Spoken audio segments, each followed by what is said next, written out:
And welcome to my YouTube channel. If this is your first time here, make sure you subscribe and hit the notification bell so you always get notified when something new comes up on my channel. In this video, I'm going to be talking about African rudeness. Okay, calm down guys, don't eat me, okay? In Africa, we're very vocal about our opinions. What do I mean? You're a mother and you give birth. You have a baby and you're out maybe waiting to see the doctor in the hospital. Some random individual, maybe a man, maybe a woman, is walking by and they have the audacity to say something like, "You are so fair. Your child is so black. He no look like you, he no resemble you. Now the papa I go resemble." What? Who asked you? What makes you think you have a right to speak about that? It's not your business. I'm not open for discussion. I'm out in the open, yes, but not for you to freely rain your thoughts on.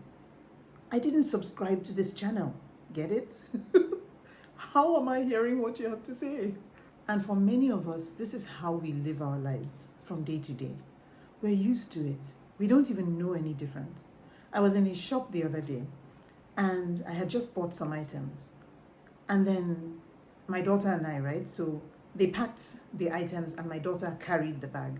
So I thought they had packed everything in the bag and we're headed to the door. And then they summoned me to say, the cashier, the lady at the till summoned me to say, no, come back. You forgot one item.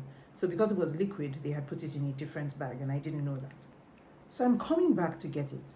And some random customer who just feels the need to talk because of his freedom of speech that thankfully God gave him, but that infringes on my rights, goes ahead to say, "You know, no say you pay for the thing. How you know go carry on?" In other words, don't you know that you paid for it? Why wouldn't you take it? I'm thinking, what's your business? How is this your problem? Why do I have to engage with this person who is talking to me so rudely? You know, there are all kinds of thoughts going on in my head, but he's an African man with the freedom to speak. Now, these freedoms that we have attributed to ourselves, we tend to take them outside to interact with people in the global community.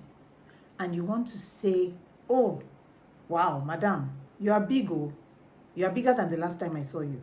Or, "Ha, sir, this one that your hair is reducing from your head." No, just because a thought pops up in your head doesn't mean that it has to come out. And then just because it's how you feel doesn't mean you have to express it. And it doesn't mean that anybody else wants to hear it. So don't take liberties with other people's lives, other people's emotions, other people's space. Be cautious about what you say and think about it not just as what you feel like saying, but as how would it impact the person. There is this phrase, this saying that I think is an important thing for us to adopt in Africa. And that is, if you don't have something good to say, don't say anything. If you don't have something good to say, don't say anything. I think that's such an important thing to imbibe so that we don't always say something just because it came to our minds, okay? So you want to speak on stage and you just landed from Africa, where the weather is generally much warmer, and you land at a time when they're experiencing winter and it's very cold. Now you've had an experience where thankfully you reached out to someone or you went online and you got the information. This is your first time traveling to that country in winter, and you got the information that, oh, the weather is really cold. You need to get ready. Here's what I'll advise. You want to recount this story, recount it, but be careful to recount it in a way that gives a compliment to the people that you're addressing, rather than make it like a complaint about their weather. Because you could very easily say, "The weather here is so cold, I feel like I'm going to die. I don't even know how I've managed to survive these 3 hours that I've been in your country." Now that's the way you feel, and maybe you're expecting them to laugh, and they may chuckle. But what you've communicated is that there is a problem with their space, that you don't like their space, and that something is wrong with them. You're less likely to get them to invite you a second time. Instead, Wow, it's amazing the differences experienced all over the world. In my country, this time of day, people are wearing clothes that are lighter, that are more airy, and they're playing out in the fields, whereas here everybody wants to get indoors where there's heating. It's such a big difference. I'm so grateful for the heating and for the warm clothing. I don't know how I would survive otherwise. And the hot cups of tea. You guys have made the best tea. Do you see what you've done? You've made a compliment of it. Or you could say, here in your country, you're so lucky, you have no idea how much you're saving in the cost of air conditioning.